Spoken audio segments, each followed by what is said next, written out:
And then here, I remember like the first day I was like on the floor like twice. And I came off like sore ribs and stuff. I was like, okay, I need to, this isn't Cyprus anymore.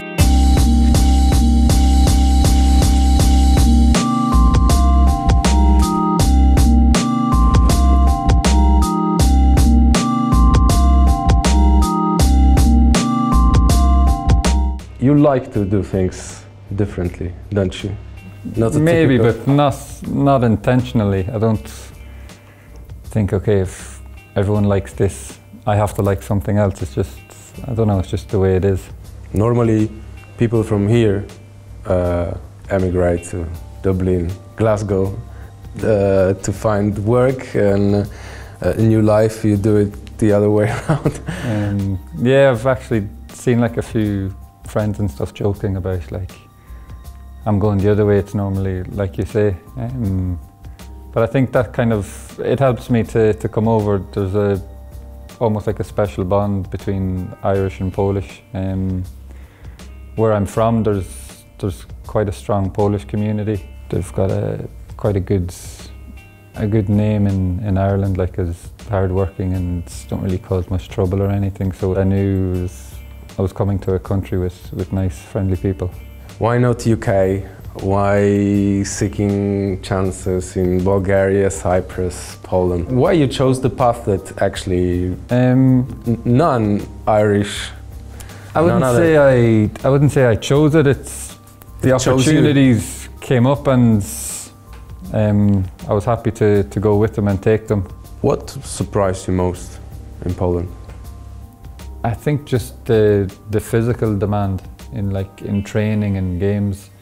Even the first 2 days in training, I think I arrived and it was like on a day where it's normally during the week it's the hardest session, and I arrived and I thought, what is this? I can't. This is crazy. And like kind of at the end I was saying to Ivan, I was like, surely please tell me this was a hard session and this isn't just like a normal thing.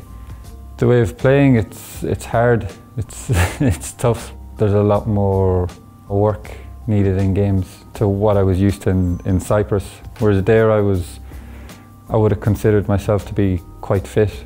And then I came here and like after 70 minutes, the first 2 games I was getting cramps. So that was kind of a wake-up call for me in that aspect. I think that's down to the style of play. Here it's more kick and rush. Up and down, fast paced, but it's similar to Scottish style, but I'd say the level's a bit higher. So you kind of have to, obviously you have to be fit, but along with that you have to also, I think, be able to play football. Even during the training, like I'd be going for a 50-50 ball, but maybe in Cyprus you go like a little bit easy. You're not really expecting someone hiding behind to come his like excuse. it's a game. And then here, I remember like the first day I was like on the floor like twice. And I came off like sore ribs and stuff. I was like, okay, this isn't Cyprus anymore. And I think that's also probably down to how the coach here likes the team to train. He's very big on training how you play. So everyone's 100%. Michał Probierz says very often that the good coach has to keep his players in balance between like admiration and fear. He's spot on. You can go through. He can be scary, yeah? Yeah, definitely. I think I'm lucky that I don't understand the Polish when he's in full flow. So in like this, I think I'm a little bit lucky. I'm just thinking I'm glad it's not me. That's on the end of whoever he's shouting at. Alex Ferguson called this part of the season's quickie boom time.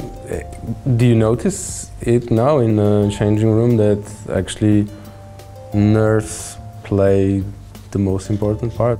I still don't get the feeling that Jagiellonia, even though finished like at the end of the regular season, I don't think that we were favourites or anything to go on and win it. So it's kind of like, I think it's almost like the expectation is for us not to win it. Am I right? Here's different. So you feel the pressure here?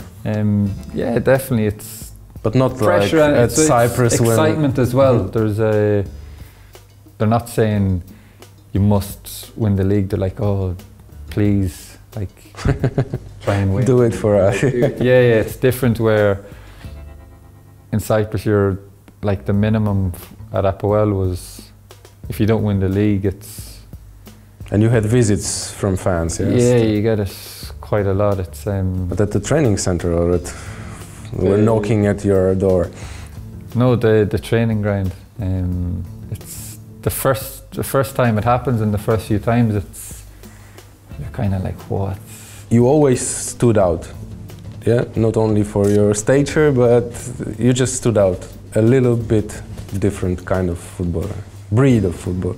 Yeah, but I don't know. It's something I never see or I never feel.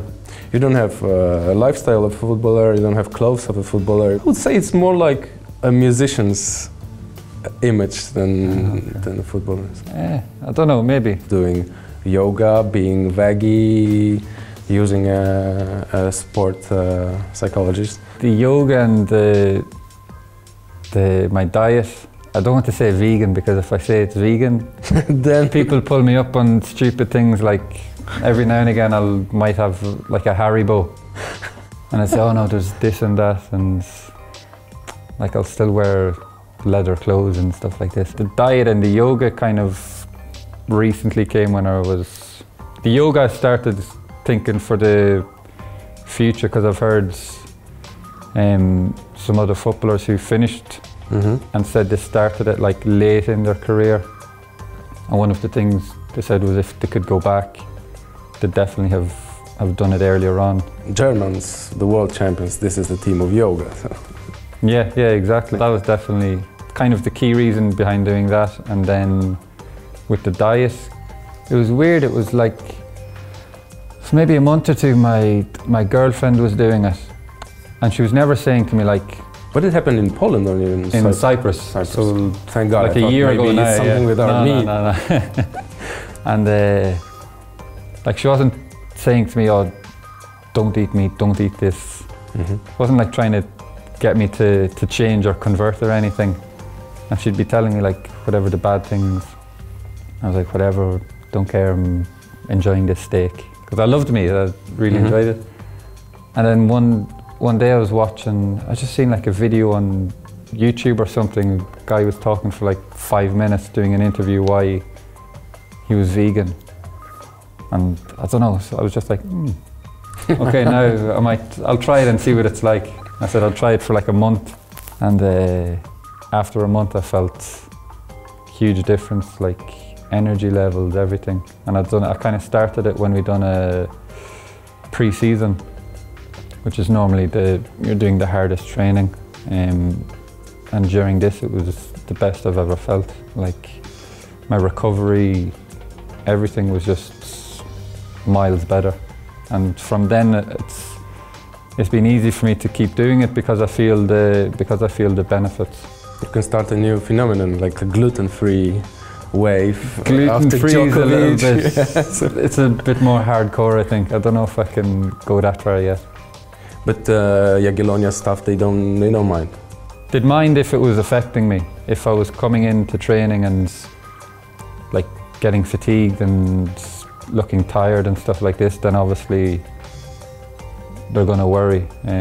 But I've kind of been saying to myself, if it ever got to that, then I'd change what I need to be. And yoga is more about your mindset or about the body? For me, it was about the body, to kind of improve my flexibility, things like this, to like injury prevention. And then near the end, as I get older in my career, I'm not going to feel like aches and pains like lots of players do. When you start doing it and getting into it, then a little bit of the mind stuff kind of comes in as well. It's that you can't really help. I'd say the last probably 18 months have been the best for me in terms of consistency, I'd say. Mostly I'd say probably my outlook on football, on like day-to-day training and things like that. kind of started to apply myself more in training. I started working with a sports psychologist in Cyprus, an Irish guy, Niall Stack. It's like you've a new lease of life, like you're almost not starting again, because I wasn't having a bad career until then, but felt could always have been doing better. Fine-tuned. No? Yeah. You were one of the first with the long beard, so... Maybe. In football? Maybe. Now the other are copying, like Messi is copying you. So. Yeah, so he probably, when we played, he seen it and he probably thought... He saw you twice playing, yes? Yeah, but didn't really have us the first time with Ireland. So maybe it was the Champions League that he seen it and thought, I need to get myself one of them, yeah. The first time you played, it was also your last game for the national team, 2010, Messi, Higuain, Di Maria, and you in front for Ireland. So, as someone asked George Best, where did it go wrong? I think we played Argentina, and then basically the next day I went to do my medical and signed for CSK Sofia in Bulgaria. When you leave the UK and to play football, you're... Put yourself out of spotlight, or...? Yeah, a little bit, unless you're kind of an established player with like so many caps and you're going to a huge league, then it's obviously it's going to be different. But when you go to places like that, I think it can step you back a little in terms of that for the national team. I think I was maybe in 1 or 2 more squads after, but I didn't play. And then kind of in Bulgaria, started out good. We had the Europa League, and then the managers changed and I wasn't playing, and then kind of from there going there kind of went bad when I wasn't playing, and was there living alone and just didn't enjoy it. But the good thing from being there, it gave me the experience of living abroad and kind of what not to do and stuff like this. So then when the chance to come to go to Cyprus came up, I was able to say straight away, like, yeah, I want to do it. It was 2015 you were playing Barcelona at Camp Nou. Are you still the last Irishman to be in the group stage? Yeah. You wrote something like, they're gonna be on my gravestone imprinted. Because I kept... The only Irishman. When I was getting this, I was just, every interview was coming and it was like this, they were saying this, you're the only Irishman in the Champions League. We know it from Polish football. Like, it just kept on coming. And then it kind of started again when I came here. They were like, oh, you're the first Irishman to play in Poland. For me, it was just, it came at the perfect time for me when I wanted to kind of to go and test myself in a higher league, a tougher league. You're more in mainland Europe as well in terms of like getting back into the Ireland setup and stuff like that. Do you still believe O'Neill will come?